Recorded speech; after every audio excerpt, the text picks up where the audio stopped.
الحمدللہ رب العالمین والصلاة والسلام علی محمد الامین اعوذ باللہ من الشیطان الرجیم بسم اللہ الرحمن الرحیم۔ خواتین و حضرات، تدبر قرآن کے مبادی میں 7واں مسئلہ زیر بحث تھا۔ اس کا عنوان آپ دیکھ چکے ہیں، پیغمبر کی سرگزشت انذار ہے۔ اس کا ایک حصہ ہم نے پڑھ لیا تھا۔ ربط کلام کے لیے میں اس کا مختصر خلاصہ بیان کیے دیتا ہوں۔ یعنی جب ہم کسی کتاب کا مطالعہ کرتے ہیں تو یہ ایک اہم چیز ہوتی ہے کہ اس کے مضمون کی نوعیت متعین کی جائے۔ اگر مضمون کی نوعیت متعین نہیں کی جا سکی تو ممکن ہے کہ ہم ایک تصور لے کر کتاب کے پاس جائیں اور کتاب اس طریقے سے ہمارے ساتھ معاملہ نہ کرے۔ چنانچہ قرآن مجید کو پڑھنے کے لیے بھی ایک ضروری بات یہ ہے کہ اس کے مضمون کی نوعیت متعین کر لی جائے۔ اس کے مضمون کی نوعیت جس طرح کہ میں نے تفصیل سے بتایا تھا کہ مختلف اہل علم مختلف طریقوں سے متعین کرتے ہیں۔ میں جس زاویے سے اس کو دیکھتا ہوں وہ یہ ہے کہ اپنے مضمون کے لحاظ سے قرآن ایک رسول کی سرگزشت انذار ہے۔ یعنی اللہ تعالیٰ نے ایک پیغمبر کو مبعوث کیا ہے، اور جب پیغمبر کو مبعوث کر کے اس کی قوم کے سامنے کھڑا کر دیا ہے تو اب وہ رسولوں کے قانون کے مطابق اپنی قوم کو خبردار کر رہا ہے۔ یہ سارا عمل اس طرح ہوا ہے کہ اللہ تعالیٰ کلام فرما رہے ہیں اور پیغمبر کی زبان سے سب مراحل میں یہ مکالمہ جاری ہے۔ یعنی اس میں کچھ مخاطبین ہیں جن مخاطبین کو خبردار کیا جا رہا ہے، ان کو پکارا جا رہا ہے، ان کے دلائل کا جواب دیا جا رہا ہے، ان پر اللہ کی حجت تمام کی جا رہی ہے، اور پھر اس کے کچھ نتائج نکل رہے ہیں۔ یہ سرگزشت ہے پوری کی پوری جو قرآن مجید میں بین ہی محفوظ کر دی گئی ہے۔ یعنی اس کی ترتیب کیا اختیار کی گئی ہے یہ ہم اس کے بعد والے اب باب میں دیکھیں گے، لیکن یہ چیز ہے کہ جس کو ہم سمجھ رہے تھے۔ اس میں پھر میں نے آگے یہ واضح کیا ہے کہ جب ہم یہ کہتے ہیں کہ قرآن ایک رسول کی سرگزشت انذار ہے تو قرآن کی اصطلاح میں رسول کون ہے؟ یعنی یہ سمجھنا چاہیے نا کہ اس کا مشن کیا ہوتا ہے، وہ کس لیے مبعوث کیا جاتا ہے، اس کی دعوت کن مراحل سے گزرتی ہے۔ جب یہ اس کی سرگزشت ہے یعنی اس کی دعوت کی داستان ہے، اور جیسے وہ سارا معاملہ ہوا ہے بین ہی اس کو محفوظ کیا گیا۔ یعنی یوں نہیں ہے کہ ایک آدمی باہر کھڑا ہو گیا ہے اور اس نے غائب کے سیغے میں وہ دعوت لکھ دی ہے۔ ایک طریقہ تو یہ ہے نا کہ ایک واقعہ ہو رہا ہے اور ایک آدمی باہر کھڑا ہے اور وہ باہر کھڑا ہو کے یہ بتا رہا ہے کہ اب یہ ہو رہا ہے، اب یہ ہو رہا ہے، اب یہ ہو رہا ہے۔ ایسے نہیں ہے، بلکہ جو کچھ جیسے ہوا ہے بین ہی محفوظ کر لیا گیا۔ یعنی اللہ تعالیٰ نے کلام فرمایا ہے تو بالکل اسی طرح سامنے آ گیا، اعتراض ہوا ہے تو اسی طرح سامنے آ گیا، جواب ہے تو اسی طرح سامنے آ گیا ہے، کسی خاص مرحلے میں کوئی صورتحال میں تبدیلی آ گئی ہے تو وہ بھی اسی طریقے سے سامنے آ گئی ہے، اس پر کوئی تبصرہ کیا ہے تو وہ بھی اسی طرح سامنے آ گیا ہے۔ گویا پوری کی پوری 23-24 سال کی سرگزشت ہے جس کو قرآن مجید میں بیان کیا گیا۔ مضمون کے لحاظ سے قرآن یہ ہے۔ تو اس میں ہم یہ دیکھ رہے تھے کہ پھر وہ رسول کیا ہوتا ہے۔ تو وہ پیراگراف جو ایک ہم نے پڑھ لیا تھا اس کو ذرا دوبارہ دیکھ لیجئے، اس کی تشریح وضاحت بہت تفصیل کے ساتھ ہو چکی ہے۔ وہ پیراگراف یہ تھا کہ اللہ تعالیٰ جن لوگوں کو خلق کی ہدایت کے لیے مبعوث فرماتے ہیں اور اپنی طرف سے وحی و الہام کے ذریعے سے ان کی رہنمائی کرتے ہیں انہیں نبی کہا جاتا ہے۔ اس میں تو کوئی مسئلہ نہیں ہے، ہر آدمی اس سے واقف ہے۔ لیکن ہر نبی کے لیے ضروری نہیں ہے کہ وہ رسول بھی ہو۔ گویا نبوت ایک عمومی منصب ہے اور نبیوں میں سے کسی نبی کو اللہ تعالیٰ رسالت کے منصب پر بھی فائز کر دیتے ہیں۔ رسالت ایک خاص منصب ہے جو نبیوں میں سے چند ہی کو حاصل ہوا ہے۔ قرآن میں اس کی تفصیلات کے مطابق رسول اپنے مخاطبین کے لیے خدا کی عدالت بن کر آتا ہے۔ عدالت سے کیا مراد ہے یہ میں پچھلے لیکچر میں واضح کر چکا ہوں، اور ان کا فیصلہ کر کے دنیا سے رخصت ہوتا ہے۔ قرآن بتاتا ہے کہ رسولوں کی دعوت میں یہ فیصلہ، یعنی اصل چیز کیا ہے؟ ایک فیصلہ ہونا ہے، ایک عدالت لگا دی گئی ہے ایک بستی میں، ایک قوم میں، ایک سرزمین میں، اس کا فیصلہ ہونا ہے۔ اللہ تعالیٰ یہ فیصلہ کر دیتے، یعنی جس قوم میں بھی اللہ کے پیغمبر کی بعثت ہوئی ہے اس کا فیصلہ ہو گیا ہے۔ تو یہ جو فیصلہ ہے اس کے کچھ مراحل ہیں، جیسے ہم عدالت لگاتے ہیں تو یہ عدالت آخر کچھ مراحل سے گزر کر فیصلہ سناتی ہے نا۔ تو یہ جو رسولوں کی دعوت کے نتیجے میں کسی قوم کا فیصلہ ہوتا ہے، یہ فیصلہ انذار عام، اتمام حجت اور ہجرت و برات کے مراحل سے گزر کر صادر ہوتا، اور اس طرح صادر ہوتا ہے کہ آسمان کی عدالت زمین پر قائم ہو جاتی ہے، خدا کی دینونت کا ظہور ہوتا ہے۔ ان تمام اصطلاحات کے معنی بھی پچھلے لیکچر میں واضح کر چکا ہوں۔ اور رسول کے مخاطبین کے لیے قیامت صغریٰ برپا کر دی جاتی ہے، یعنی نوعیت یہ ہوتی ہے کہ سارے دین کی دعوت کی بنیاد یہ ہے کہ اس عالم کا پروردگار ہے اور وہ اس دنیا کو ایک دن ختم کر کے عدالت لگائے گا، اس عدالت میں تمہیں پیش ہونا ہے۔ یعنی جو آدمی یہ مانتا ہے وہ دین میں ہے، باقی تفصیلات ہیں، اور جو یہ نہیں مانتا باہر کھڑا ہے۔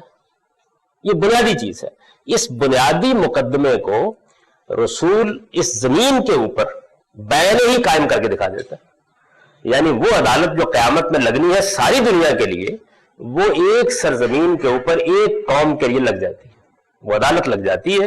اب اس عدالت میں مقدمہ پیش ہونا ہے، اس عدالت میں لوگوں کو مجرم ثابت ہونا ہے، اس عدالت میں لوگوں کو بری بھی ہونا ہے، اس عدالت میں کسی کو سرفرازی حاصل ہونی ہے اور کسی کو کٹارے میں کھڑا ہونا ہے، جیسے کہ ہر عدالت میں ہوتا ہے اور جیسے قیامت میں ہوگا۔ تو یہ تمام مراحل گزرتے ہیں، خدا کی دینونت کا ظہور ہوتا ہے، یعنی جزا و سزا جو اللہ تعالیٰ کریں گے اس کا ظہور ہوتا ہے، اور رسول کے مخاطبین کے لیے قیامت صغریٰ برپا کر دی جاتی ہے، یعنی ایک چھوٹی قیامت برپا کر دی جاتی ہے۔ اس دعوت کی جو تاریخ قرآن میں بیان ہوئی ہے، اس سے معلوم ہوتا ہے کہ اس موقع پر بالعموم دو ہی صورتیں پیش آتی ہیں، یعنی جب یہ سارے مراحل سے گزر جاتی ہے اور فیصلہ صادر ہونے کا وقت آتا ہے تو عام طور پر دو صورتیں پیش آتی ہیں۔ ایک یہ کہ پیغمبر کے ساتھی بھی تعداد میں کم ہوتے ہیں اور اسے کوئی دارالہجرت بھی میسر نہیں ہوتا، دو آدمیوں نے مانا، چار آدمیوں نے مانا۔ قرآن میں بہت سے پیغمبروں کی سرگزشت بیان ہوئی ہے، جیسے سیدنا لوط کے بارے میں ہے، یہ چند لوگ تھے جو ایمان لائے۔ سیدنا نوح علیہ السلام کے بارے میں بھی قرآن نے بتایا ہے کہ بس ایک کشتی میں لوگ سوار کیے جا سکے، یہاں تک کہ بیٹا بھی ساتھ سوار ہونے کے لیے تیار نہیں ہوا۔ تو بعض اوقات یہ صورت ہوتی ہے، یہ پوری کی پوری قوم ماننے سے انکار کر دیتی ہے اور کوئی دارالہجرت بھی میسر نہیں ہوتا۔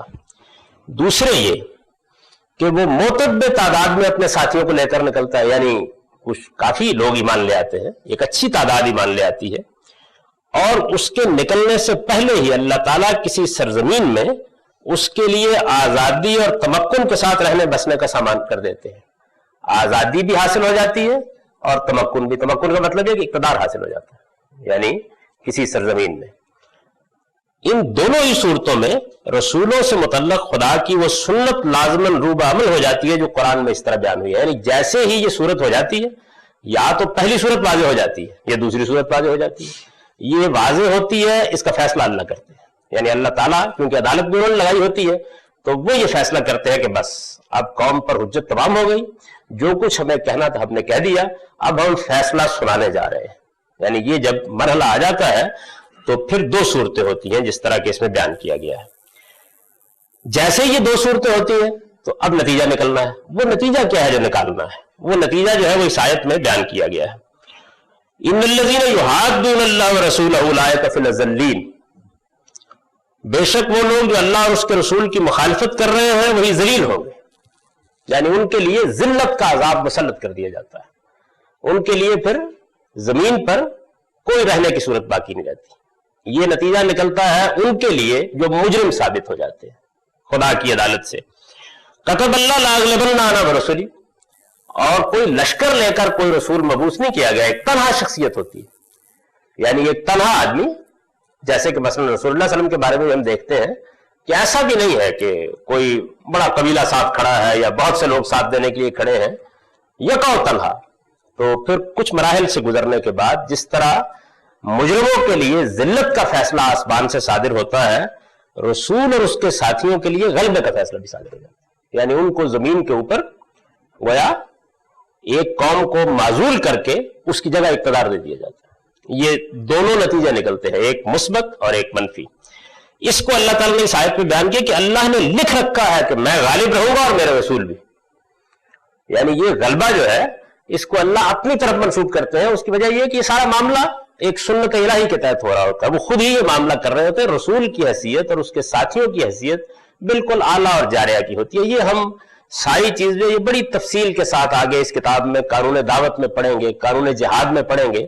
یہاں مقصد اس کی تفصیل کرنا نہیں ہے، صرف اشارہ کرنا ہے۔ پہلی صورت میں اللہ نے لکھ رکھا ہے کہ میں غالب رہوں گا اور میرے رسول بھی، بے شک اللہ قوی ہے، بڑا زبردست ہے۔ پہلی صورت میں یعنی دو صورتیں تھی نا، تو ایک تو یہ ہے کہ ساتھی بھی نہیں ہے، کوئی دارالہجرت بھی میسر نہیں آیا۔ پہلی صورت میں رسول کے قوم کو چھوڑ دینے کے بعد یہ ہجرت و برات کا مسئلہ ہے، یعنی وہ کھڑا ہو کر یہ کہہ دیتا ہے کہ بس معاملہ ختم ہوا، میں اب جا رہا ہوں، اللہ تعالیٰ اس کو نکال لیتے ہیں وہاں سے۔ پہلی صورت میں رسول کے قوم کو چھوڑ دینے کے بعد یہ ذلت اس طرح مسلط کی جاتی ہے کہ آسمان کی فوجیں نازل ہوتی، صاف و حاسب کا طوفان اٹھتا۔ عام طور پر قوموں کے ساتھ یہ ہوا ہے کہ جو سائیکلونی طوفان ہے اس سے ان کو برباد کر دیا گیا، یعنی نوٹس دے کر باقاعدہ کی 3 دن 2 دن کی مہلت ہے، اس کے بعد ختم معاملہ۔ صاف و حاسب کا طوفان اٹھتا اور ابر و باد کے لشکر قوم پر اس طرح حملہ آور ہو جاتے ہیں کہ رسول کے مخالفین میں سے کوئی بھی زمین پر باقی نہیں رہتا، یعنی مٹا دیا جاتا ہے بالکل، جیسے سیدنا نوح علیہ السلام کے معاملے میں ہوا ہے۔ یعنی ایک سائیکلونی طوفان اٹھتا، فارت تنور جس کو قرآن بیان کرتا ہے، اس کے بعد قرآن مجید میں اس کا ذکر آیا ہے کہ آسمان سے کہا گیا کہ پانی پھینک دو، زمین سے کہا گیا پانی اگل دو، اور ایک خاص نشان مقرر کر دیا گیا، ٹھیک پانی اس جگہ جا کر کھڑا ہو گیا۔ یعنی اس طریقے سے گویا خدا کا فیصلہ صادر ہوتا ہے۔ قرآن سے معلوم ہوتا ہے کہ قوم نوح، قوم لوط، قوم صالح، قوم شعیب اور اس طرح کی بعض دوسری اقوام کے ساتھ یہی معاملہ پیش آیا۔ اس سے مستثنا صرف بنی اسرائیل رہے، جن کے اصلاً توحید ہی سے وابستہ ہونے کی وجہ سے سیدنا مسیح علیہ السلام کے ان کو چھوڑنے کے بعد ان کی ہلاکت کی بجائے ہمیشہ کے لیے مغلوبیت کا عذاب ان پر مسلط کر دیا گیا، یعنی توحید کو مان لیا، رسول کو نہیں مانا۔ تو یہ ضمانت اللہ تعالیٰ نے قرآن مجید میں بھی دے رکھی ہوئی ہے کہ قیامت میں بھی جب میری عدالت لگے گی تو توحید کا معاملہ قابل معافی نہیں، لیکن اگر توحید کو مان کر آئے ہو تو باقی جرائم پر پھر میں یعنی عفو و درگزر سے بھی کام لے سکتا ہوں، کچھ کو معاف بھی کر سکتا ہوں اور کچھ کی سزا بھی دے سکتا ہوں۔ لیکن یہ معاملہ ایک ضمانت بن جاتا ہے گویا کہ ایک آدمی نے توحید کو ماننے کا مطلب یہ نہیں ہے کہ آپ کہہ دیں کہ اللہ کے سوا کوئی معبود نہیں ہے، بلکہ اس حقیقت کو فی الواقع مانا جا رہا ہو۔ بنی اسرائیل بہرحال اس کو مانتے تھے، یعنی وہ اس کے علمبردار تھے، باقی معاملات جو بھی تھے وہ الگ تھے، اور وہ آج بھی توحید کے معاملے میں کوئی کمپرومائز کرنے کے لیے تیار نہیں۔ کسی عیسائی سے کبھی بات ہوئی آپ کی؟ یعنی اگر آپ اس کو کہہ دیں نا کہ یہ شرک ہے تو وہ سر پھاڑ دے گا۔ تثلیث کے عقیدے کی غلطی قرآن نے واضح کی ہے، اس میں کوئی شک نہیں ہے، لیکن یہ تعویل کی غلطی ہے۔ یہ ایسے ہی ہے جیسے ہم مسلمانوں کو بہت سی غلطیاں لگی ہیں، یعنی ہم مسلمانوں میں سے بھی بہت سے لوگ ہیں کہ جو بہت سے معاملات میں توحید کے خلاف نقطہ نظر اپنائے ہوئے ہیں، لیکن یہ آپ کہہ رہے ہیں نا یا میں کہہ رہا ہوں، وہ نہیں مان رہا۔ اب دو صورتیں ہو سکتی ہیں، ایک صورت یہ ہے کہ وہ یہ جانتا ہے کہ یہ توحید نہیں ہے اور نہیں مان رہا، تو یہ تو قابل قبول ہی نہیں ہے۔ ایک دوسری صورت یہ ہے کہ وہ بات سمجھنے میں غلطی کھا گیا ہے۔ اب جرم کی نوعیت بہت مختلف ہو گئی۔ تو قرآن مجید نے اسی وجہ سے آگے آپ دیکھیں گے کہ رسول اللہ صلی اللہ علیہ وسلم کے اتمام حجت کے بعد بھی اہل کتاب کے ساتھ وہ معاملہ نہیں کیا جو مشرکین کے ساتھ کیا، اور وجہ کیا ہے؟ توحید پر ایمان، یعنی ایک ضمانت دے دی ہے نا، دنیا اور آخرت میں دونوں دے دی۔ تو قیامت میں بھی جب توحید اور شرک کا معاملہ پیش ہوگا تو وہ میرے اور آپ کے تعویل کی بنیاد پر نہیں ہوگا، وہ اس بنیاد پر پیش ہوگا کہ ایک آدمی جانتے بوجھتے توحید کا انکار کر رہا تھا، یہ غلطی لگی ہوئی تھی، اس اصول پر ہوگا، وہاں پر بھی ہے۔ مجھے اس کا معاملہ ہم زیر بحث لائیں گے جب اس پورے قانون کو پڑھیں گے۔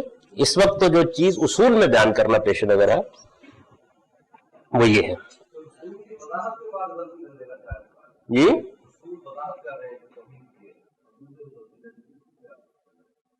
یہ پورا امکان ہے اس بات کا.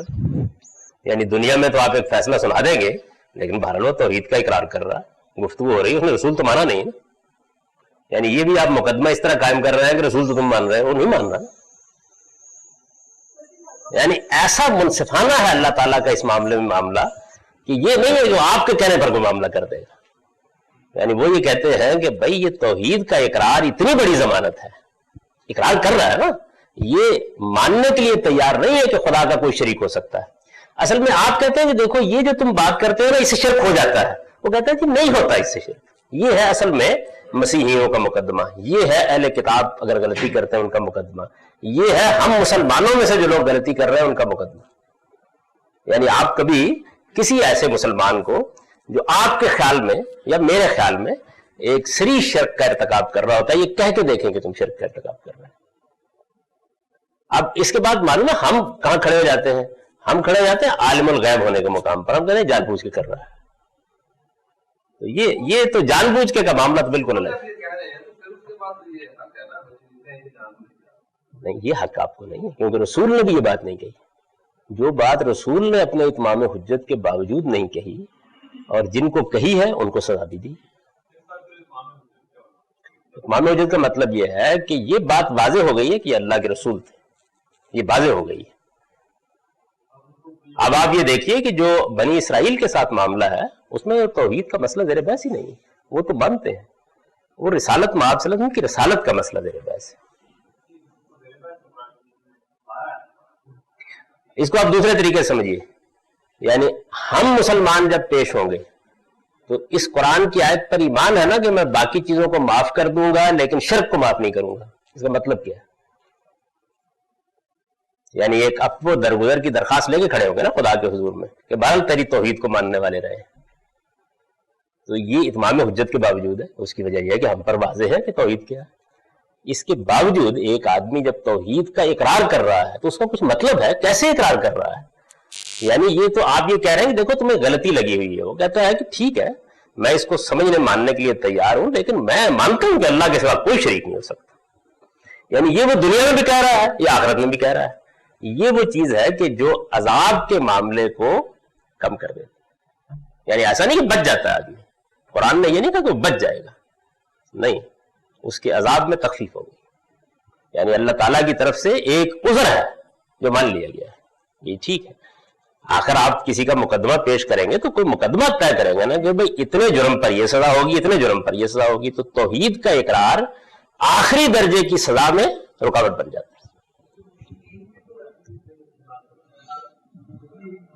آپ تو قرآن پڑھنے والے ہیں، مشرکین تو یہ نہیں کہتے تھے. وہ تو کہتے تھے کہ ہم شرک کو دین مانتے ہیں اور خدا نے یہ شریک ٹھہرائے ہیں.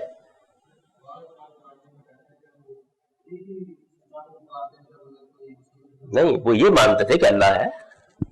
یہ تو ہر مشرک مانتا ہے. لیکن بنی اسماعیل کا جو شرک ہے ان کو کیوں مشرک کہا گیا ہے؟ وہ اپنے شرک کا اقرار کرتے تھے. وہ یہ کہتے تھے کہ شرک ہمارا دین ہے. آپ دیکھیے نا ان کا تلبیہ نقل ہوا ہے. یعنی جو وہ حج کے موقع پہ تلبیہ پڑھتے تھے تو ہمارے ہاں تو وہ یہ ختم ہو جاتا ہے یہاں پہ کہ تیرا کوئی شریک نہیں. ان کا یہاں نہیں ختم ہوتا تھا کہ تیرا کوئی شریک نہیں سوائے ان شریکوں کے جن کو تو نے خود اپنا شریک کرایا. یہ ان کا دین تھا. وہ تو صاف کہتے تھے، قرآن نے بیان کیا ہے. یعنی حلال حرام کی فہرست میں قرآن نقل کیا نا سورہ انعام میں کہ یہ ہمارے شرکاء کا حصہ ہے. تو وہ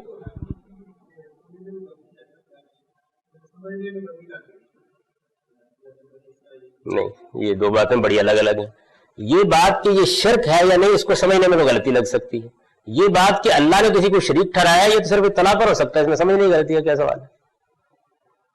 یعنی میں یہ دعویٰ کر رہا ہوں کہ فلاں صاحب کو اللہ نے شریک ٹھہرایا ہے تو اس کے بارے میں قرآن کہتا ہے کہ ہاتھوں برہانکم ان کنتم صادقین. میری کوئی دلیل لاؤ بھائی، میں نے کب کہا تھا کہ فلاں کو میں نے شریک ٹھہرایا ہے؟ وہ تو وہ آدمی یہ کہہ رہا ہے کہ دیکھیے جی جو ہم یہ کہتے ہیں نا کہ سیدنا مسیح علیہ السلام جو ہے یہ اللہ کے بیٹے ہیں، تو یہ اصل میں ایک تمثیلی بیان ہے خدا کی قدرت کے ظہور کا. یعنی وہ یہ نہیں مانتے. آپ کہتے ہیں اچھا مسیح خدا ہے، وہ کہتے ہیں نہیں، یہ ہم نہیں کہتے. خدا تو ایک ہی ہے. یہ اصل میں اسی خدا کی مینیفیسٹیشن ہے. تو آپ دوسرے کا مقدمہ جیسے وہ بیان کرتا ہے ویسے ہی اس کو لیں. جی کیا یہ لازم ہے کہ جو آدمی توحید کا اقرار کرے گا وہ آخرت میں کبھی نہ کبھی جنت میں ضرور چلا جائے گا؟ یہ میرا اس وقت موضوع نہیں ہے. میرا موضوع اس وقت یہ ہے کہ توحید کا جو اقرار ہے، توحید کا اقرار کوئی معمولی چیز نہیں ہے. توحید کے اقرار کا مطلب ہے کہ اس نے یہ تسلیم کر لیا کہ اس کائنات کا ایک خداوند ہے، مجھے اس کے سامنے پیش ہونا، وہ تنہا خداوند. یعنی یہ معمولی بات نہیں ہے. اب اس کے بعد آگے ہے غلطیاں، تعویل کی غلطی ہے، سمجھنے کی غلطی ہے، کسی موقع کے اوپر کوئی خطا ہو گئی ہے، یا اس سے بھی آگے بڑھ کے جان بوجھ کے کسی چیز کے بارے میں توجہ دلائی گئی، آدمی نہیں مانا تو مجرم ہو گیا ہے وہ. یعنی یہ نہیں کہ وہ مجرم نہیں ہوا چھوٹ جائے گا، مجرم ہو گیا ہے. لیکن یہ اقرار یہ ایسے ہی ہے کہ بھئی ایک آدمی جو ہے وہ خدا کے سامنے کھڑا ہے لیکن کسی وقت جرم کا ارتکاب کر دیتا ہے. تو جرم کے ارتکاب کے اوپر آپ اس کو وہ سزا نہیں دے سکتے جو خدا کے مقابلے میں سرکش ہونے والے کو سزا دے سکتے. جب ایک آدمی کہتا ہے کہ میں خدا کو نہیں مانتا، جب وہ یہ کہتا ہے کہ میں خدا تعالیٰ کے علاوہ دوسروں کو اس کے شریک ٹھہراتا ہوں، تو یہ اصل میں سرکشی کا جرم ہے جو وہ کر رہا ہے. میں تو ایک خدا کو مانتا ہوں، ایک پروردگار ہے، کوئی شریک نہیں اس کا، بالکل کوئی شریک نہیں. یہی مسیحی کہتے ہیں اور یہی یہود کہتے ہیں، یہی مسلمان کہتے ہیں. یعنی اس کو سمجھنے کے لیے عام مسلمانوں کے ساتھ گفتگو کر کے دیکھ لیجیے، جن کی بہت سی چیزوں کو ہم غلط کہتے ہیں ان سے گفتگو کریں جا کے، وہ آپ کو یہ بتا دیں گے کہ نہیں یہ بالکل غلط بات ہے. بلکہ وہ یہ کہتے ہیں کہ ان لوگوں نے تو لوگوں کو مشرک بنانے کی دکان کھول رکھی ہوئی ہے. یعنی رسول اللہ کے ساتھ محبت کرو کہتے ہیں شرک ہو گیا، کسی بزرگ کے ساتھ محبت کرو یہ کہتے ہیں شرک ہو گیا. یعنی ان کا استدلال یہ ہوتا ہے. تو دوسرے کے استدلال کو جیسے کہ وہ پیش کرتا ہے ویسے رکھنا چاہیے. اللہ تعالیٰ نے توحید کے معاملے میں یہ ضمانت قرآن میں دے رکھی ہے، سب مسلمانوں کو دے رکھی ہے، سب ماننے والوں کو دے رکھی ہے کہ دیکھو تم سارے جرائم کر کے آؤ گے تو اللہ اس کو کبھی معاف نہیں کرے گا کہ اس کے ساتھ جانتے بوجھتے شرک کیا گیا ہو. جانتے بوجھتے شرک جرم ہے، یہ معاف نہیں کرے گا. اس کے علاوہ اس کے نیچے نیچے بہت سی چیزوں میں معافی کا ایک قاعدہ ہے. یہ نہیں کہ وہ سب بس فارغ کر دیا جائے گا، یعنی ایک قاعدے ضابطے سے مواخذے میں کمی ہو جائے گی. تو بنی اسرائیل کے ساتھ بھی یہ نہیں کیا گیا کہ انہیں معاف کر دیا گیا، نہیں، موت کی سزا نہیں دی گئی. یعنی آپ یہ سمجھیں کہ یہ تو ثابت ہو گیا ہے کہ ایک آدمی نے قتل کیا ہے، لیکن معاملے کی نوعیت پھر بھی ایسی ہے کہ اس پر عدالت موت کے بجائے عمر قید کی سزا دے رہی ہے. تو جب وہ عمر قید کی سزا دے رہی ہوتی ہے تو اس کا یہ مطلب نہیں ہے کہ اس کو مجرم نہیں مانا جا رہا، وہ سزا میں کمی کر رہی ہوتی ہے، بعض وجوہ بعض اسباب سے کمی کر دیتی ہے. بعض اوقات قتل کے اسباب ایسے ہوتے ہیں، محرکات ایسے ہوتے ہیں، مقدمے کی نوعیت ایسی ہوتی ہے کہ اس میں کمی کر دیتی ہے. اور یہ بڑی کامن سینس کی چیز ہے یعنی ہر قانون میں کہ آپ نے اگر ایک انتہائی سزا رکھی ہوئی ہے تو وہ جرم کے بھی انتہائی صورت میں ہونے کی شکل میں ہونی چاہیے نا. یعنی یہ تو نہیں ہے کہ بس میرے اور آپ کے کہنے کے اوپر آدمی کو لٹکا دیا جائے، ایسا نہیں ہوتا. تو اللہ تعالیٰ نے یہ نہیں ہے کہ ان کو سزا نہیں دی. دیکھیے جو الفاظ لکھے گئے وہ یہ ہے، اس سے مستثنا صرف بنی اسرائیل رہے جن کے اصل توحیدی سے وابستہ ہونے کی وجہ سے سیدنا مسیح علیہ السلام کے ان کو چھوڑنے کے بعد ان کی ہلاکت کے بجائے ہمیشہ کے لیے مغلوبیت کا عذاب ان پر مسلط کر دیا گیا. یعنی عذاب کی نوعیت تبدیل کر دی گئی، یہ نہیں کیا گیا کہ ان کو معاف کر دیا گیا، موت کی سزا نہیں دی گئی. یعنی گویا ضمانت بن گیا توحید کا اقرار زندگی کی، ذلت کا عذاب مسلط کر دیا گیا. جی کون سی قوم؟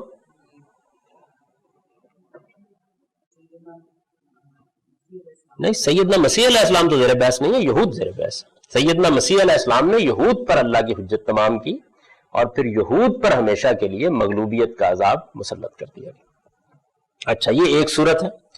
دوسری صورت میں عذاب کا یہ فیصلہ رسول اور اس کے ساتھیوں کی تلواروں کے ذریعے سے نافذ کیا جاتا ہے.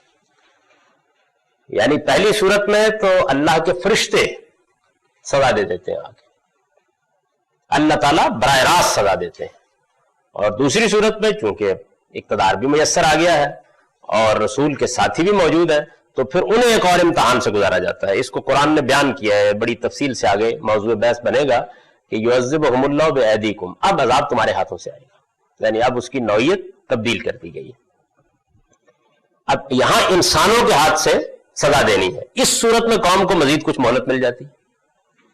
یعنی اب ظاہر ہے کہ ان کو اس قابل کرنا ہے کہ یہ بھی دنیا کے عمومی قوانین کے اندر اس جگہ کھڑے ہو سکیں کہ یہ ہاتھ میں تلوار اٹھائیں، پھر اللہ کی مدد شامل حال ہو اور پھر ان کے ذریعے سے عذاب دیا جائے. تو رسول کے چھوڑنے کے بعد پہلی صورت میں تو مہلت نہیں ملتی، فوراً عذاب آ جاتا ہے۔ اس صورت میں قوم کو مزید کچھ مہلت مل جاتی ہے۔ رسول اس عرصے میں دارالہجرت کے مخاطبین پر اتمام حجت بھی کرتا ہے، یعنی اب وہ نئی جگہ آ گئے تو نئی جگہ اگر کوئی دوسری قوم آباد ہے تو اس پر بھی تو اتمام حجت ہونا چاہیے، وہ بھی کرتے ہیں۔ اپنے اوپر ایمان لانے والوں کی تربیت اور تطہیر و تزکیہ کے بعد انہیں اس معرکہ حق و باطل کے لیے منظم بھی کرتا ہے،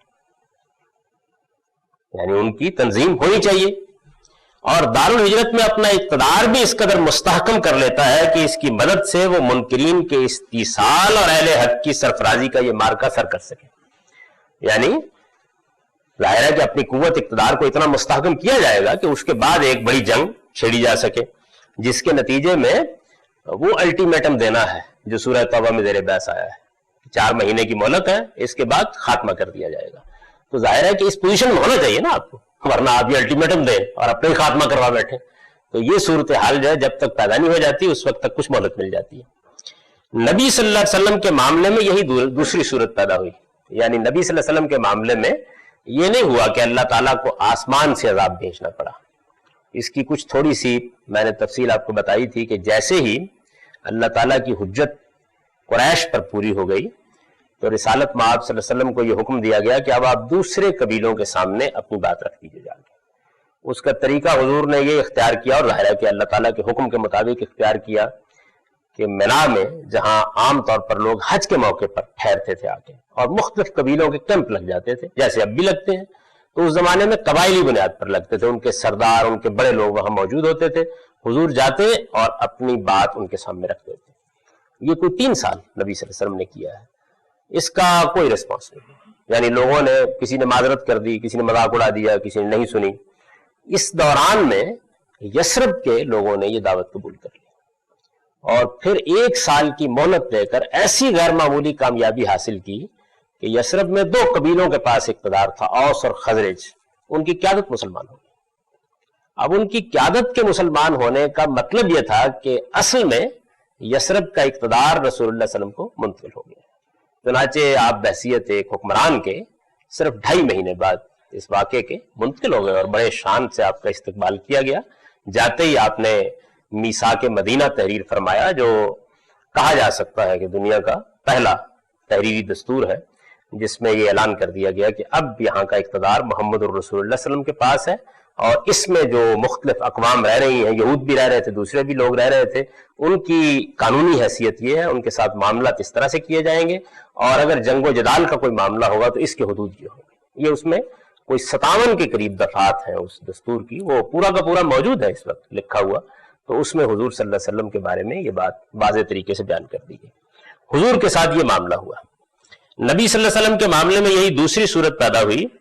چنانچہ آپ کی طرف سے انذار عام، یہ جو سارا ایک واقعہ ہے اس کو یہاں تفصیل سے نہیں بیان کیا گیا، اس لیے کہ یہ تو اصول کی بحث ہے۔ میں نے عرض کیا کہ یہ بہت تفصیل کے ساتھ زیر بحث آئے گا اپنے پورے مراحل کے ساتھ قانون دعوت میں، یعنی پیغمبر کس طرح دعوت دیتا ہے اس میں زیر بحث آئے گا، اسی طرح جہاد میں زیر بحث آئے گا، اس لیے کہ وہ پھر بعد میں عذاب لوگوں کی تلواروں کے ذریعے سے آیا ہے، تو اس کی بھی تفصیلات آپ وہاں دیکھیں گے۔ چنانچہ آپ کی طرف سے انذار عام، اتمام حجت، ہجرت و برات، اور اپنے مخالفین و موافقین کے لیے جزا و سزا کی یہ سرگزشتی قرآن کا موضوع ہے۔ یعنی قرآن کا موضوع کیا ہے کہ اس میں انذار ہو رہا ہے، تو کچھ صورتیں انذار کی ہوں گی، اس میں انذار عام کا مرحلہ آ گیا ہے تو کچھ صورتیں انذار عام کی ہوں گی، اس میں اتمام حجت کا مرحلہ آ گیا ہے تو کچھ صورتیں وہ ہوں گی کہ جو آخری درجے میں اب بات مکمل کر کے فیصلہ سنا رہی ہیں۔ پھر ہجرت و برات کے مراحل ہوں گے، یعنی حضور سے کہا جا رہا ہوگا کہ چھوڑ دیجئے قوم کو، چھوڑنے کے دوران میں کیا بات کرنی ہے، آخری گفتگو کیا ہے، اس کی کچھ صورتیں ہوں گی، اور پھر یہ ہوگا کہ اب موافقین بھی واضح ہو گئے، مخالفین بھی واضح ہو گئے، تو جزا اور سزا کی صورتیں ہوں۔ تو قرآن مجید میں جو جزا و سزا کی سورہ ہے وہ اصلاً ایک ہی ہے، اور وہ سورہ توبہ ہے، یعنی جس میں آخری اعلان کیا گیا ہے اور جس کے بعد پھر اللہ کا عذاب نازل کر دیا گیا ہے، یعنی اس کے حدود قیود بیان کر کے یہ بتا دیا گیا ہے کہ اب یہ اتنی مہلت ہے، فلاں تاریخ سے یہ معاملہ اب ختم کر دیا جائے گا، متعین کر دیا گیا اس کو۔ اس سورہ میں اسی وجہ سے آپ دیکھیں پورے قرآن مجید میں اس کے اوپر بسم اللہ الرحمن الرحیم نہیں لکھا جاتا، یعنی وہ عذاب کی سورہ ہے، تو تنہا سورہ ہے کہ جو اللہ تعالیٰ کی رحمت کی صفات کے حوالے کے بغیر شروع ہوتی ہے۔ گویا اللہ تعالیٰ 113 مقامات پر تو سراپا رحمت ہی تھے، اس سے اس نسبت کو بھی سمجھا جا سکتا ہے، لیکن جب لوگ سرکشی پر آ گئے تو پھر معاملہ ختم کر دیا جاتا ہے۔ چنانچہ وہ سورہ شروع یہاں سے ہوتی ہے کہ براۃ من اللہ ورسولہ الی الذین عاہدتم من المشرکین، سب معاہدات ختم، معاملات ختم کر دیے گئے، اب فسیحوا فی الارض 4 اشہر، 4 مہینے کا الٹیمیٹم، بس ختم ہو گئی بات۔ تو یہ سرگزشت ہے۔ اچھا اب دیکھیے کہ جب یہ سرگزشت ہے تو ظاہر ہے کہ اس میں تو بہت بڑا مسئلہ یہ پیدا ہو گیا کہ کون کہہ رہا ہے، کس کو کہہ رہا ہے، مرحلہ کیا ہے، بات کس موقع کی ہو رہی ہے۔ تو اب کتاب کی نوعیت بالکل تبدیل ہو گئی، یعنی جیسے ہی آپ اس کو اس زاویے سے دیکھیں گے تو یہ عام کتابوں کی نوعیت نہیں رہے گی، اس میں کئی مسئلے پیدا ہو جائیں گے اس کے مدعا کو سمجھنے میں، چنانچہ اس کو میں نے بیان کر دیا۔ جزا و سزا کی یہ سرگزشتی قرآن کا موضوع ہے، اس کی ہر سورہ اسی پس منظر میں نازل ہوئی، یعنی پورے قرآن مجید میں سوائے ایک سورہ فاتحہ کے کوئی سورہ ایسی نہیں ہے کہ جس کو اس پس منظر سے الگ کیا جا سکے۔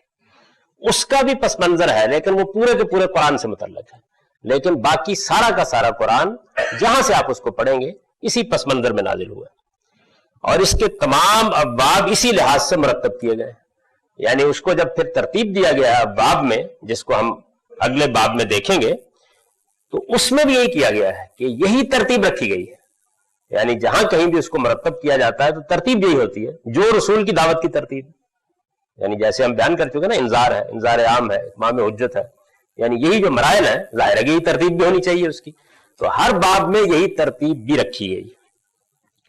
قرآن کی شرح و تفسیر میں جو چیزیں اس رعایت سے اس کے ہر طالب علم کے پیش نظر رہنی چاہیے وہ یہ ہے، یعنی جو آدمی بھی قرآن کی شرح کرنا چاہے، اس کی تفسیر کرنا چاہے، اس کو سمجھنا چاہے، اس کو سمجھانا چاہے، تو یہ جو قرآن کا موضوع ہے، اگر یہ موضوع درست متعین ہو گیا ہے تو پھر یہ کچھ چیزیں ہیں جو سامنے رکھنی چاہیے ہر آدمی کو۔ اولاً پہلی چیز یہ ہے کہ اس کی ہر سورہ میں تدبر کر کے اس کا زمانہ نزول نبی صلی اللہ علیہ وسلم کی دعوت کے انہی مراحل کے لحاظ سے اس طرح متعین کرنا چاہیے کہ اس کے بارے میں یہ بات پورے اطمینان کے ساتھ کہی جا سکے کہ مثال کے طور پر یہ زمانہ انذار میں نازل ہوئی ہے، یا زمانہ ہجرت و برات اور جزا و سزا میں، اور اس کی ہر آیت کا مدعا اسی پس منظر میں سمجھنا چاہیے۔ یعنی یہ نتیجہ ہے نا اس کا کہ جب یہ بات واضح ہو گئی تو سورہ کے اوپر نہیں لکھا ہوا کہ یہ انذار کے مرحلے کی سورہ ہے، یہ انذار عام کے مرحلے کی سورہ ہے، یہ اتمام حجت کے مرحلے کی سورہ ہے، یہ جزا و سزا کے مرحلے کی سورہ ہے، سورہ پر نہیں لکھا ہوا۔ یہ تو پھر اس پوری سورہ کو پڑھا جائے گا اور پڑھنے کے بعد یہ متعین کیا جائے گا کہ یہ اصل میں کیا مرحلہ ہے جس میں نازل ہوئی ہے۔ آپ اس کو سمجھنے میں غلطی کریں گے تو سورہ کے بعض مقامات کو سمجھنے میں بھی غلطی کریں گے، کیونکہ وہ تو اس پس منظر میں کھڑے ہوئے گفتگو کر رہی ہے۔ تو پہلی چیز یہ ہے کہ اس کا زمانہ جو ہے، ہمارے ہاں عام طور پر زمانہ نزول مرتب کر اس طرح متعین کرتے ہیں، یہ 4 ہجری میں نازل ہوئی ہے، یہ 5 ہجری میں نازل ہوئی ہے، یہ 4 نبوت میں نازل ہوئی ہے، یہ بے معنی بات ہے، یعنی اس کی کوئی ضرورت نہیں ہے، 4 میں ہوئی یا 5 میں ہوئی کوئی فرق نہیں پڑتا، یعنی اس سے اس کے مدعا میں کوئی فرق نہیں پڑتا، یہ محض تاریخی معلومات ہے۔ اصل مسئلہ یہ ہے کہ کس مرحلے میں نازل ہوئی ہے، یعنی اس کے مفہوم سے متعلق جو چیز ہے وہ یہ ہے کہ سورہ توبہ کس مرحلے میں نازل ہوئی ہے۔ اب آپ دیکھیے نا کہ مثال کے طور پر آدمی سورہ توبہ کو قرآن کھول کے نکالتا ہے اور سورہ توبہ کو پڑھنے کے بعد تلوار اٹھاتا ہے اور یہ کہتا ہے کہ پہلا مرحلہ یہی ہے، مسئلہ پیدا ہو جائے گا نا۔ یعنی سورہ توبہ میں جس لب و لہجے میں گفتگو کی گئی ہے، جو انداز ہے، وہ پہلے مرحلے کا انداز تو ہو نہیں سکتا کسی طرح بھی۔ تو اگر آدمی نے یہ متعین نہیں کیا کہ یہ کس مرحلے کی گفتگو ہو رہی ہے تو وہ یہ کرے گا کہ اس سورہ کے حکم کو کسی پہلے مرحلے سے متعلق کر دے گا اور پہلے مرحلے کے کسی حکم کو آخری مرحلے سے متعلق کر دے گا، یعنی وہ صورت پیدا ہو جائے گی کہ ناگاں گر گئے سجدے میں جب وقت قیام آیا، موقع اٹھنے کا تھا آپ لیٹ گئے اور موقع لیٹنے کا تھا اٹھ گئے۔ چنانچہ آپ یہ دیکھیے کہ ہمارے ہاں یہ جو ایک بڑی تحریک چلی ہے اس زمانے میں، جس کا یوں سمجھ لیجئے کہ ایک بڑا ہی عبرتناک اور درد انگیز انجام ہوا ہے افغانستان میں، تو اس میں اسامہ بن لادن کا جو فتویٰ ہے میرے پاس موجود ہے اس میں سورہ توبہ کی 2 آیات ہیں جس پر سارے استدلال اور ساری تحریک کی بنا رکھی گئی. اور وجہ کیا ہے؟ وجہ یہ ہے کہ وہ آیات کس موقع کی ہیں یہی متعین نہیں ہوئی. جب آپ نے اس کو اس کے موقع سے اٹھا دیا تو بات کہیں سے کہیں پہنچ گئی. ابھی آپ دیکھیں ہمارے یہاں ماڈل ٹاؤن میں آپ یہ ہماری مارکیٹ میں جائیں تو وہاں پر مرکز تھا انہی لوگوں کا جو یہاں جہاد کر رہے ہیں. تو اس کے اوپر جو آیت لکھی ہوئی ہے وہ بھی سورہ توبہ کی آیت ہے، فَقَاتِلُوا أَئِمَّةَ الْكُفْرِ، یعنی جو لوگ کفر کے امام ہیں ان کو قتل کر دو. تو اب ظاہر ہے کہ یہ آیت جو ہے اگر اس کا پس منظر کیا ہے، یہ کس مرحلے میں ہے، یعنی میں یہ کہوں گا کہ یہ رسول کے اتمام حجت کے بعد اللہ تعالیٰ کی سزا ہے جس کے نفاذ کے مرحلے میں یہ کہا گیا ہے. صورتحال تبدیل ہو گئی نا بات. تو اس کو سمجھ لینا چاہیے بہت اچھی طرح کہ اتنا فرق واقع ہو جاتا ہے، یعنی اتنا بڑا حادثہ ہوا ہے. اسامہ بن لادن کا فتویٰ جو ہے وہ اگر آپ پسند کریں گے تو میں آپ کو پورا سنا دوں گا میرے پاس وہ. اور یہ 1998 میں ہوسٹ میں جب ان کا اجتماع ہوا ہے اس کے بعد جاری کیا گیا تھا اور ساری دنیا میں تقسیم کیا گیا تھا ان کی طرح. ابھی یہ حادثہ نہیں ہوا تھا 11 ستمبر کا، اس کی نقول بڑے پیمانے پہ تقسیم کی گئی تھی. اس میں 2 چیزیں ہیں، ایک قرآن مجید کی یہ آیتیں ہیں، یہی فَقَاتِلُوا أَئِمَّةَ الْكُفْرِ والی آیت بھی ہے، اور دوسرے ایک حدیث ہے. وہ حدیث بھی اصل میں اسی مرحلے سے متعلق ہے. ان دونوں کو بنیاد بنا کر انہوں نے کہا کہ یہ اللہ کا حکم ہے، ہم اللہ کے اس حکم پر عمل کرنے کے لیے دنیا بھر کے لوگوں کو بلا رہے ہیں، وہ آئیں اور ہمارے ساتھ کھڑے ہو جائیں اس معاملے میں. تو ایک چھوٹی سی بات، یعنی یہ جس کو اتنی تفصیل سے میں نے بیان کیا ہے کہ اگر آپ قرآن مجید کا مضمون ٹھیک متعین نہیں کر سکے تو ظاہر ہے کہ پھر اس کی سورہ کس پس منظر میں ہے، کس زمانے میں ہے، کیا بات کہہ رہی ہے وہ بھی متعین نہیں کرے. یعنی آپ نے اگر سیاق سباق پس منظر سے الگ کر کے یہ بات کہہ دی کہ کفر کے اماموں کو قتل کرو، اب کفر کے امام اس وقت جو ہے یہ بھی آپ متعین کر دیں گے کون ہے، اور قتل کرنے کے لیے فوج بھی آپ بھرتی کر لیں گے، اور اس کے بعد اللہ کے حکم پر آپ عمل بھی کر رہے ہوں گے، اور جو لوگ آپ کا ساتھ نہیں دیں گے ان کے لیے بزدلی کے سوا تو کوئی اور چیز باقی نہیں رہ جائے گی، کیونکہ اللہ کی حجت تمام ہو گئی ہر لحاظ سے. تو یہ جو چیز ہے یہ اس کے نتیجے میں پیدا ہوتی ہے. یہ تو میں نے ایک بالکل حاضر مثال دی، یعنی ہماری پوری تاریخ میں اس کی بے شمار مثالیں ہیں، اور بھی مثالیں ہیں کہ اس طرح کی کسی چیز کو نہ سمجھنے کے نتیجے میں کیا ہو گیا. تو قرآن مجید میں عام طور پر جب آپ تفسیروں کو دیکھتے ہیں تو وہ یہ بیان کرتے ہیں کہ یہ جو سورہ ہے یہ روایتوں سے معلوم ہوتا ہے کہ 3 ہجری میں نازل ہوئی ہے، یہ معلوم ہوتا ہے 5 میں نازل ہوئی ہے. یعنی یہ ایک تاریخی معلومات کی چیز اچھی ہوگی لیکن irrelevant ہے قرآن کو سمجھنے کے لیے. قرآن کو سمجھنے کے لیے اس چیز کی ضرورت ہے کہ یہ متعین کیا جائے. اور یہ میں عرض کر دوں کہ اس کے لیے کوئی روایتیں کوئی تاریخ دیکھنے کی ضرورت نہیں ہوتی. سورہ جو ہے اس کے اندر آپ تدبر کریں وہ بول اٹھتی ہے کہ میں اس زمانے کی، یعنی وہ بتا دیتی ہے، اس کو متعین ہو جاتا ہے بالکل. اسی وجہ سے یہاں میں نے یہ نہیں لکھا کہ آپ اس کے لیے تاریخ کی ورق گردانی کریں، یہ لکھا ہے کہ ہر سورہ میں تدبر کر کے، یعنی صرف سورہ پر غور کرنے کی ضرورت ہے، باہر کہیں جانے کی ضرورت نہیں ہوتی. ثانیاً دوسری بات کیا ہے، اس کی ہر سورہ کے بارے میں یہ طے کرنا چاہیے، یعنی جب ظاہر ہے کہ ایک مخصوص پس منظر میں کھڑی ہے سورہ تو اس کی ہر سورہ کے بارے میں یہ طے کرنا چاہیے کہ اس کے مخاطب ہے کہ اللہ کلام کر رہے ہیں، اللہ کا پیغمبر اس کلام کو منتقل کر رہا ہے، تو کچھ لوگوں سے گفتگو کر رہا ہے نا. اس کے مخاطب کن لوگوں سے گفتگو ہو رہی ہے؟ اصلاً زمانہ رسالت کے مشرکین ہیں، یعنی اب ظاہر ہے کہ آگے جو مخاطبین ہیں وہ بھی تبدیل ہوتے ہیں. کسی سورہ میں ہو سکتا ہے کہ مشرکین مخاطب ہوں، یعنی قریش، تو بحث اور ہوگی، مخاطب بدل گیا نا. بھائی اگر مثال کے طور پر یہاں آپ کو یاد ہوگا کہ مجھ سے ایک صاحب نے سوال کیا تھا بہت ابتدائی گفتگو میں، تو میں نے کہا کہ میں مسلمانوں سے خطاب کر رہا ہوں، یعنی ان لوگوں سے مخاطب ہوں کہ جو یہ مان کر گفتگو سن رہے ہیں کہ ہمیں قرآن سمجھنا ہے. جیسے ہی مخاطبین بدل جائیں گے تو آدمی کی گفتگو بات چیت اس کا استدلال تبدیل ہو جائے گا. اس کے مخاطب یعنی ہر سورہ میں یہ طے کرنا پڑے گا کہ اس کے مخاطب اصلاً زمانہ رسالت کے مشرکین ہیں. یہ جی اس میں بعض صورتیں تو بہت عرصے پہ پھیلی ہوئی ہیں، اس پہ کس طرح پھر یہ پتہ لگے گا کہ یہ کس موقع پہ ہوئی ہے؟ میں نے اس کے ساتھ ہی عرض کیا تھا کہ انشاءاللہ ہم قرآن پڑھائیں گے، اور اگر آپ نے قرآن پڑھنے کی سعادت حاصل کی اور ہمیں اس کی توفیق نصیب ہوئی تو آپ یہ دیکھیں گے کہ سورہ کیسے بولتی ہے، بول اٹھتی ہے بالکل، یعنی اس کے لیے کہیں جانے کی ضرورت نہیں ہوتی. سب سے بڑی سورہ تو سورہ بقرہ ہے نا. تو آپ دیکھیے گا کس طریقے سے وہ آپ کو بالکل جکڑ لے گی اور یہ بتا دے گی کہ نہیں آپ یہاں سے ہل نہیں سکتے, میں اس موقع پر گفتگو کر رہی ہوں, یہ بتا دے گی. اچھا, یہ دیکھنا پڑے گا کہ اصلاً زمانہ رسالت کے مشرکین ہیں, یہ طے کرنا پڑے گا. اہل کتاب ہے اس لیے کہ وہ بھی موجود ہے نا, یعنی کیا یہود و نصارہ موضوع بحث بن گئے, یہ طے کرنا پڑے گا.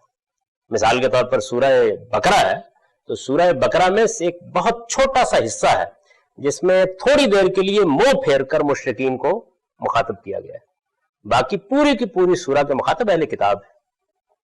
تو لہذا اس کی بحث نظر کی نوعیت ہی بالکل تبدیل ہو گئی ہے. یعنی ایک ایسی قوم مخاطب ہے کہ جو انبیاء کو مانتی ہے, جو توحید کو مانتی ہے, جو رسالت مآب صلی اللہ علیہ وسلم کی منتظر تھی, تو اس کے ساتھ گفتگو اور ہوگی نا. گفتگو کا انداز یا بنی اسرائیل, یعنی اذکروا نعمت التي انعمت علیکم, یاد کرو میری نعمت جو میں نے تم پر کی تھی. تو یہ مشرکین کو تو نہیں کہا جا سکتا. ظاہر ہے کہ تبدیل ہو گئی صورتحال. اہل کتاب ہے, منافقین ہے, یہ ایک جماعت بھی بعد میں پیدا ہو گئی تھی منافقین کی. تو یہ طے کرنا پڑے گا کہ وہ تو مخاطب نہیں ہے اس جگہ کے, تو ظاہر ہے ان کے ساتھ بات اور ہو رہی ہوگی, یعنی وہ ایک اور جماعت ہے جو سامنے آ جائے گی. یا پیغمبر اس کے ساتھی اہل ایمان, یعنی مسلمان بھی تو ہو رہے ہیں لوگ, اور رسول اللہ صلی اللہ علیہ وسلم بھی تو کچھ کر رہے ہیں, تو قرآن ان کو بھی مخاطب کر لے گا بعض موقعوں کے اوپر. جس طرح آپ دیکھتے ہیں بعض جگہوں پر تو بالکل واضح ہوتا ہے نا, یا ایھا الذین آمنوا. اب یا ایھا الذین آمنوا ہے تو آپ کہہ دیں کہ یہ مسلمان مخاطب ہے, لیکن خود مسلمان کیا مخلص مسلمان ہے یا منافق؟ کیونکہ مسلمان تو ہے نا وہ بھی بظاہر. تو یہ طے کرنا پڑے گا. یا ان مخاطبین کی کوئی خاص جماعت. اچھا, پھر یہ کہ ان کے اندر چھوٹی چھوٹی جماعتیں, یعنی اہل کتاب میں ایک گروہ وہ ہے مثال کے طور پر جو مانتا ہی نہیں, وہ یہ کہتا ہے کہ جی ہمارے خیال میں تو آپ اللہ کے پیغمبر نہیں اور ہم کھڑے ہیں آپ کے مقابلے میں, کرنا ہے جو آپ کر لیجئے. ایک گروہ وہ ہے اہل کتابی. اور ایک گروہ وہ ہے کہ یہ کہتا ہے کہ یہ ٹھیک ہے کہ آپ پیغمبر ہیں, لیکن ہمارے لیے کوئی ضروری ہے آپ کو ماننا. یعنی جو اس وقت مثلا مسیحیت نے موقف اختیار کیا ہے, اس وقت تو مسیحیت نے طرابلس کی کانفرنس میں یہ اعلان کر دیا کہ ہم رسول اللہ کی نبوت کا انکار نہیں کرتے, وہ اللہ کے نبی ہیں, لیکن یہ کہ وہ ہمارے لیے نہیں, اہل عرب کے لیے اللہ کے نبی تھے. اللہ تعالیٰ نے ہر قوم کے لیے پیغمبر بھیجے ہیں, تو وہ اہل عرب کے لیے آئے تھے, ہمارے لیے نہیں. یعنی ہمارے لیے ہمارے پیغمبر, آپ کے لیے آپ کے پیغمبر, پیغمبر ہم ان کو مانتے ہیں. یہ اعلان مسیحیت کی طرف سے کر دیا گیا اس معاملے میں. جی اس وقت بھی اس طرح کے لوگ موجود تھے. میں نے مثال دی اسی لیے کہ یہود کے اندر بھی ایک گروہ تھا کہ جو یہ کہتا تھا کہ یہ بڑا مصالحانہ ہمارا نقطہ نظر ہے, اس پر آپ کیوں نہیں غور کرتے. یعنی آپ اپنی نبوت منوائیے, ان سے منوائیے جو مانتے ہیں. آپ امیوں کی طرف مبعوث ہوئے ہیں, ان کو آپ پر ایمان لینا چاہیے. ہم آپ کی نبوت مانتے ہیں, آپ کا احترام کرتے ہیں, آپ کو اللہ کا پیغمبر سمجھتے ہیں. یہ جو کتاب آپ پر نازل ہوئی ہے یہ بھی ٹھیک, لیکن یہ اصرار نہ کیجئے کہ سارے لوگ آپ ہی کو مان لیں. یہ ایک پورا کا پورا گروہ ہے, یہ بحث آیا ہے قرآن مجید میں. یہ جو عیسائیوں نے مانا ہے حضور کو نبی صلی اللہ علیہ وسلم, تو کیا عرب میں جو عیسائی رہتے ہیں وہ یہ نہیں مانتے کہ عرب کے عیسائیوں کے لیے پھر لازم ہے کہ وہ حضور کو نبی مان لیں؟ عرب کے عیسائی جو رہتے ہیں اس وقت تو نہیں رہتے نا عیسائی عرب میں, تعداد تو رہتی ہے وہاں پہ ابھی. وہ بہت معمولی لوگ ہیں, باہر سے گئے ہوئے ہیں. یعنی اس وقت تو وہاں کسی کو سیدنا عمر کے فیصلے کے بعد رہنے کی اجازت نہیں ہے, وہاں پہ باہر سے جاتے ہیں. حتیٰ کہ وہ اگر مر جائیں تو ان کو دفن نہیں کیا جا سکتا سعودی عرب میں. یعنی قانون یہ ہے کہ ان کی نعش باہر بھیج دی جاتی ہے, تو وہاں کوئی نہیں.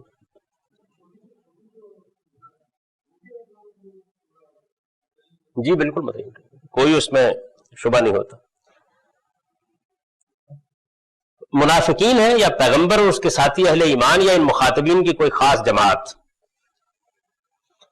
اسی طرح طے کرنا چاہیے کہ تباً ان میں سے کس کی طرف اور کہاں کوئی التفات ہوا ہے.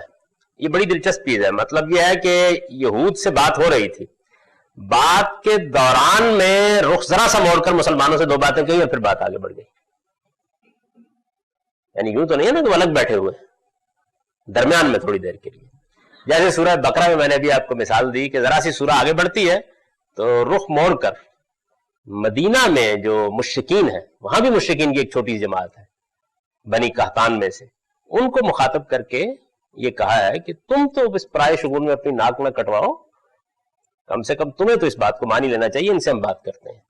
تو یہ ہو جاتا نا، درمیان میں آپ رکے اور رک کے آپ نے ایک دوسرے گروہ سے بات کر لی. اور اس میں قرآن مجید وہاں نوٹس نہیں رہتا کہ میں رخ موڑ لگا، یعنی شان کلام سے معلوم ہوتا ہے، اسلوب سے معلوم ہو جاتا ہے کہ بات پلٹ گئی ہے. اس کو التفات کہتے ہیں، یعنی ذرا سا رخ موڑ لیا اور دوسرے سے بات کر دی. چنانچہ اس کی ہر ضمیر کا مرجع، یعنی قرآن مجید میں جو پروناؤن آتے ہیں، اگر تو ناؤن ہوگا تو پھر تو پتہ ہے نا کیا مطلب ہے. پروناؤن میں کون ہے؟ اب نا مثلا قرآن کی ایک سورہ شروع ہوتی ہے، چھوٹی سورہ، انا انزلناہ فی لیلۃ القدر.